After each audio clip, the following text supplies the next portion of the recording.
भारत के बुद्धिजीवी अक्सर चीन की आलोचना करते हैं और कहते हैं कि चीन में सिंगल पार्टी सिस्टम काम करता है, यानी वहाँ पर सिर्फ कम्युनिस्ट पार्टी है और वही अपने जितने प्रतिनिधि का चुनाव करती है। बात यह है कि चीन में जो आम आदमी वोटिंग सिर्फ निचले लेवल पर करते हैं, यानी ग्रामीण स्तर पर या नगर निकाय यानी जो मेयर वगैरह चुनते हैं। अब ये जो चुनाव में जो प्रतिनिधि चुनते हैं उनको तय करती है कम्युनिस्ट पार्टी। अब उन्हीं कई कैंडिडेट्स में से एक कैंडिडेट जो जीतता है वह जिला स्तर को चुनाव करता है। फिर जिला स्तर वाले वहाँ के जो चीफ मिनिस्टर लेवल के जो प्रतिनिधि होते हैं उनका चुनाव करते हैं।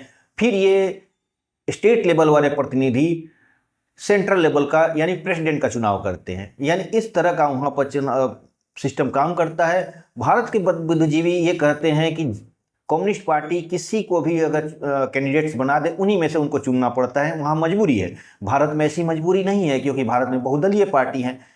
लेकिन वे भूल जाते हैं कि भारत में भी प्रतिनिधि पार्टियां ही तय करती हैं, भले वो प्रतिनिधि यानी वो कैंडिडेट जो है वो क्रिमिनल हो, भ्रष्टाचारी हो, रेपिस्ट हो, लेकिन उन्हें जो पार्टियां तय करती हैं जनता उन्हीं में से एक उन्हीं को वोट देती हैं। और सबसे बड़ी चीज़ कि हमारे यहाँ जो सिस्टम बदल जाता है, क्योंकि जब कोई सरकार हार जाती है तो दूसरी पार्टी की सरकार आ जाती है, यानी कांग्रेस हार जाएगी तो बीजेपी हारेगी तो कांग्रेस।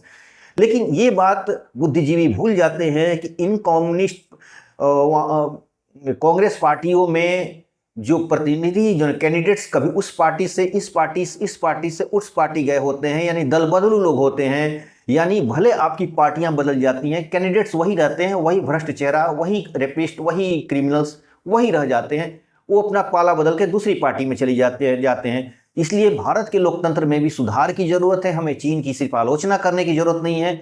हमारी भी समस्याएं लगभग चीन की तरह ही हैं। वहाँ पर भी जनता सिर्फ और सिर्फ प्रतिनिधि को चुनती है, हमारे यहाँ भी प्रतिनिधि को चुनती है। वहाँ पर पार्टियाँ तय करती हैं, अगर जैसा भी प्रतिनिधि हो उनमें से उनको चुनना पड़ेगा। जो कम्युनिस्ट पार्टी तय करती है, भारत में भी जो पार्टियाँ तय करती हैं वैसा ही प्रतिनिधि में से वोट देना पड़ता है, चाहे वो क्रिमिनल ही क्यों ना हो।